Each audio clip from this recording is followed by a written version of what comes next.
Bonjour encore, bienvenue sur Doctrine Apostolique et notre chaîne d'exploration de la parole de Dieu. Et je ne sais pas pour vous, mais personnellement, je tire beaucoup de plaisir dans cette exploration et j'ose croire que c'est pareil pour vous. Et j'ose croire aussi que cette chaîne vous instruit en ce qui concerne la parole de Dieu. Si vous avez des questions, quoi que ce soit, n'hésitez pas à nous contacter par le moyen du courriel qui est toujours affiché dans les détails ou les descriptions en bas de la vidéo. Vous allez trouver une adresse courriel pour nous contacter. Nous avons l'habitude de répondre à tout ce qui nous est envoyé par courriel de façon personnelle. Voilà. Nous étions en train, je voulais dire, d'explorer la vie de Joseph. Et Joseph était un rêveur, comme nous l'avons vu au début, des rêves de grandeur vendus par ses frères, esclaves en Égypte. Il s'élève au niveau d'esclave en chef, accusé faussement. Il se retrouve en prison. Là, en prison, excusez-moi, il ne déroge pas de ses habitudes. Il demeure fidèle à Dieu malgré les circonstances autour de lui. Même là, en prison, il est encore élevé au-dessus de tous les prisonniers. Il devient chef de prisonnier. Et ce n'était pas n'importe quelle prison, c'était la prison de Pharaon, où on mettait les prisonniers politiques de Pharaon. Et là, on a amené les chassons et les panetiers qui ont des rêves, et Joseph interprète ses rêves, et il demande à l'échasson qui allait être rétabli de se souvenir de lui, mais le monsieur a oublié pendant 2 ans, et le panetier a été tué. Maintenant, là, les chassons mènent bonne vie, et pendant qu'ils menaient bonne vie, c'est alors que c'est au tour maintenant de Pharaon de rêver. Et la Bible nous dit dans le 41e verset, plutôt le 41e chapitre et le premier verset de Genèse, il nous dit « Et il arriva au bout de 2 ans que Pharaon eut un songe, et voici, il se tenait près du fleuve, et voici que du fleuve montaient 7 vaches belles et grasses, et elles paissaient dans le marécage. Et voici 7 autres vaches laides et maigres montaient du fleuve après elles, et elles se tinrent auprès des autres vaches sur le bord du fleuve. Et les vaches laides et maigres dévorèrent les 7 vaches belles et grasses, et Pharaon s'éveilla. Ça devrait être tout un cauchemar. Imaginez-vous, vous dormez, vous voyez des vaches laides qui s'avancent après des belles vaches grasses, mais subitement ces vaches laides et maigres dévorent. Imagine-toi en train de voir une vache qui mange une autre vache. C'est un drôle de cauchemar, mais c'est ce que Pharaon a vu. Il s'est réveillé et puis il s'est rendormi encore. La Bible nous dit, et il s'endormit et songea une seconde fois, et voici 7 épis gras et beaux poussaient sur une même tige. Puis, voici 7 épis maigres et brûlés par le vent d'Orient germaient après cela. Et les épis maigres engloutirent le 7 épis gras et pleins. Et Pharaon s'éveilla, et voici, c'était un songe. Et sur le matin, son esprit était agité. Il envoya appeler tous les magiciens et tous les sages d'Égypte. Et Pharaon leur raconta ses songes, mais il n'y eut personne qui le lui interpréta. Je ne sais pas si cela vous est déjà arrivé, mais il y a de ces rêves qui, une fois que tu l'as fait, ça ne te laisse pas tranquille. Tu sais qu'il y a une signification, mais tu n'arrives pas à discerner c'est quoi la signification. Et Pharaon a eu ces 2 rêves, et les rêves le tourmentaient maintenant parce qu'il n'arrivait pas à comprendre le message de ses rêves. Maintenant, tout rêve que tu fais n'est pas nécessairement significatif. Mais il y a de ces rêves qui sont significatifs, et très souvent, ils ne vont jamais te laisser tranquille. Anyway, on va continuer. On a appelé tous les magiciens de l'Égypte pour qu'ils essayent d'interpréter le rêve de Pharaon, mais aucun d'entre eux n'y est arrivé. Alors, c'est à ce moment-là que le grand échasson s'est approché de Pharaon, et lui dit, est-ce que je peux me permettre de rappeler mon erreur aujourd'hui? Il dit, Pharaon s'était mis en colère contre ses serviteurs, au verset 10, et me fit mettre en prison dans la maison du chef des gardes, moi et le grand panetier. Alors, les chassons dit, nous fîmes, lui et moi, un songe dans une même nuit. Nous songeâmes chacun selon la signification de son songe. Or, il y avait là avec nous un jeune hébreu, serviteur du chef des gardes, et nous lui racontâmes nos songes, et il nous les interpréta. Il donna à chacun une interprétation d'après son songe. Et la chose arriva comme il nous l'avait interprété. Le roi me rétablit dans ma place et il fit pendre l'autre. Et là, c'est comme si une lumière s'est allumée dans cet homme. Il se dit, je vais te rappeler quelque chose, au roi, si tu te souviens. Je vais me permettre de te rappeler mon erreur de l'autre fois, il y a des années. J'avais fait une erreur et tu nous as jetés en prison. Et là, nous avions rêvé un jeune hébreu a interprété nos rêves et c'est arrivé exactement comme il nous l'avait interprété. Et là, Pharaon, ayant entendu cela, envoya appeler Joseph. La Bible nous dit, regardez au verset 14. Alors Pharaon envoya appeler Joseph et on le fit sortir en hâte de la prison. On le rasa, on le fit changer de vêtements et il vint vers Pharaon. Écoutez, ces jours-là, c'était probablement un jour comme tous les autres jours. Joseph vaquait probablement à ses occupations comme tous les autres jours. Et il n'avait aucune idée que cela était en train de se réaliser dans l'arrière-plan.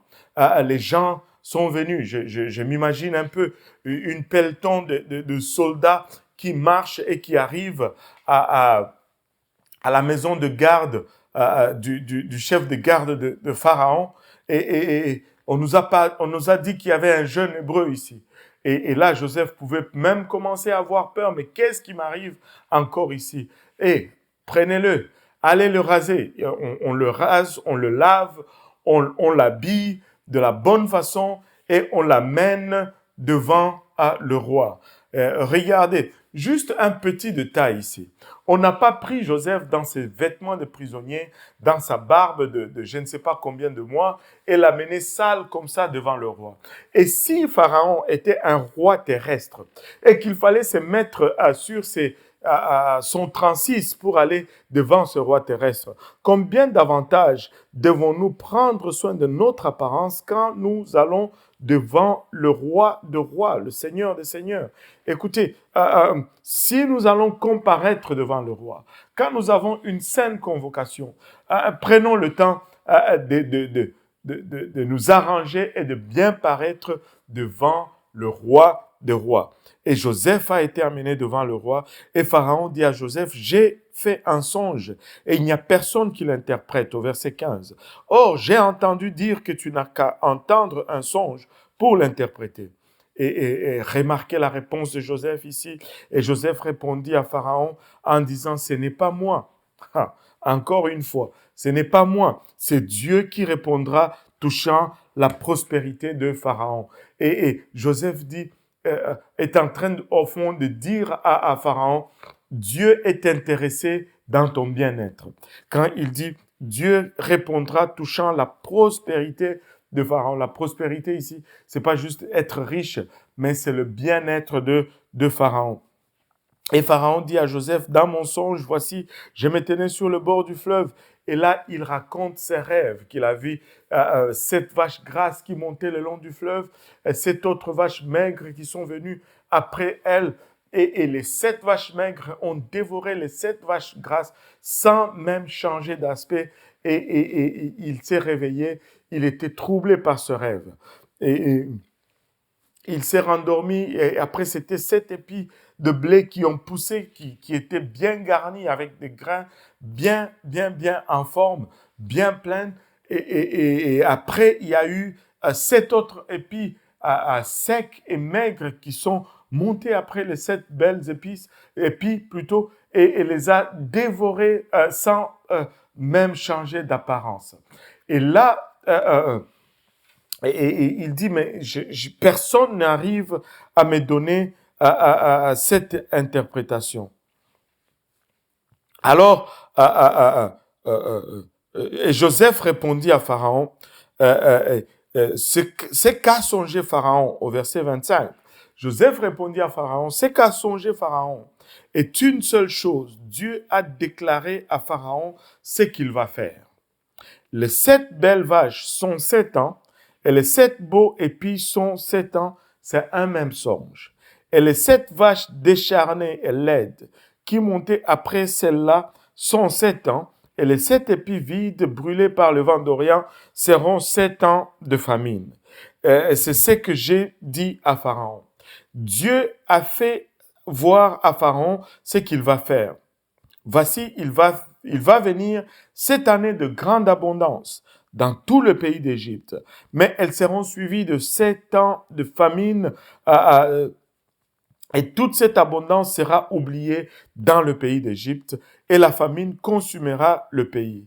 Et l'abondance ne paraîtra plus dans le pays à cause de cette famine qui viendra après car elle sera très grande. Et quant à ce que le songe se reproduit 2 fois pour Pharaon, c'est que la chose est arrêtée de Dieu et que Dieu se hâte de l'accomplir. Il dit que tu as rêvé 2 fois la même chose parce que Dieu a déjà décidé que ce qu'il t'a montré va être fait et il va l'accomplir très rapidement. Ça va être 7 années d'abondance suivies de 7 années de misère. Et là, non seulement il donne l'interprétation du rêve, mais il donne au fait la solution ou la réponse au dilemme. Or, maintenant que Pharaon choisisse un homme, au verset 33, entendu et sage, et qu'il l'établisse sur le pays d'Égypte, que Pharaon établisse un institut de commissaires sur le pays et qu'il prenne le 5e du revenu du pays d'Égypte durant les 7 années d'abondance et qu'il rassemble tous les livres de ces bonnes années qui viennent et qu'ils amassent du froment sous la main de Pharaon, des vivres dans les villes et qu'il les garde.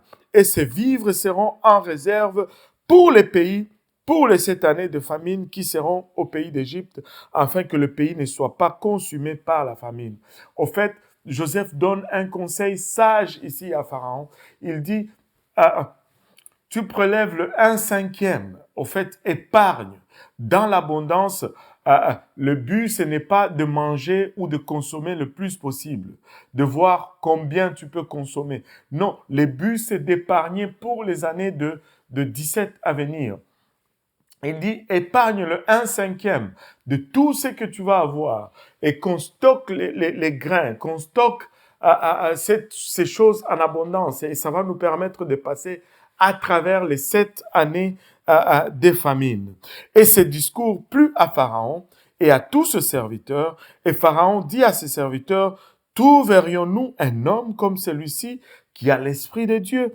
Et Pharaon dit à Joseph, puisque Dieu t'a fait connaître tout ceci, nul n'est entendu ni sage autant que toi. C'est toi qui seras sur ma maison et tout mon peuple obéira à ta bouche.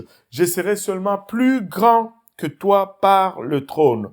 En d'autres termes, il dit, c'est seulement par mon titre que je vais m'élever au-dessus de toi. Mais tu vas être en charge de toutes choses, partout dans le pays d'Égypte. En d'autres termes, Joseph est devenu une sorte de premier ministre en toute l'Égypte. Puis Pharaon dit à Joseph, regarde, je t'établis sur tout le pays d'Égypte. Alors Pharaon ôta son anneau de sa main et le mit à la main de Joseph, et il le fit revêtir d'habits de fin lin, et lui mit un collier d'or au cou, et il le fit monter sur son second char, et l'on criait devant lui, à genoux, et il établit sur tout le pays d'Égypte. Et Pharaon dit à Joseph, je suis Pharaon, et sans toi, nul ne lèvera la main, ni le pied dans tout le pays d'Égypte. En d'autres termes, non seulement le stockage de grains, mais personne ne fera plus rien sans ton approbation dans tout le pays d'Égypte.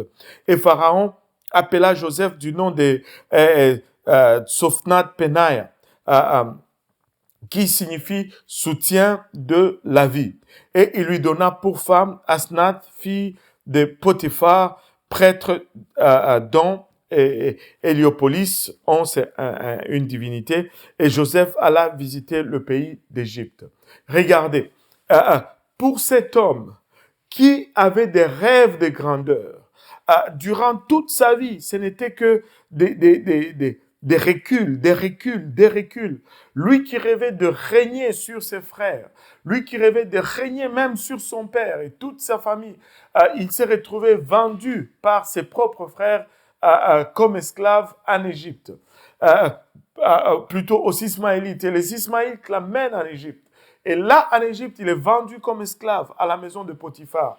Mais il a gardé cette bonne attitude qu'il a élevée au-dessus de tout ce qu'il y avait comme esclave dans la maison de Potiphar.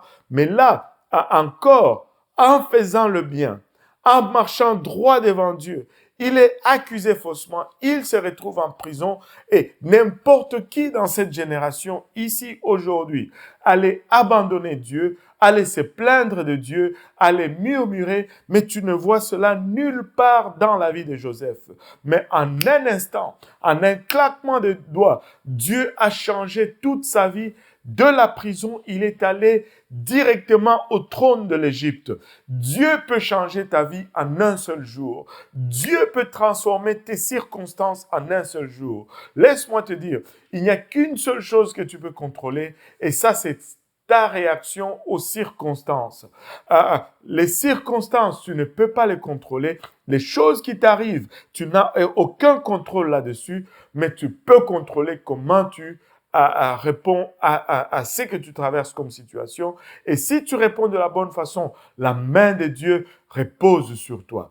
Et si tu gardes cette bonne attitude, tu ne seras peut-être pas au courant, mais Dieu va travailler dans l'arrière-plan.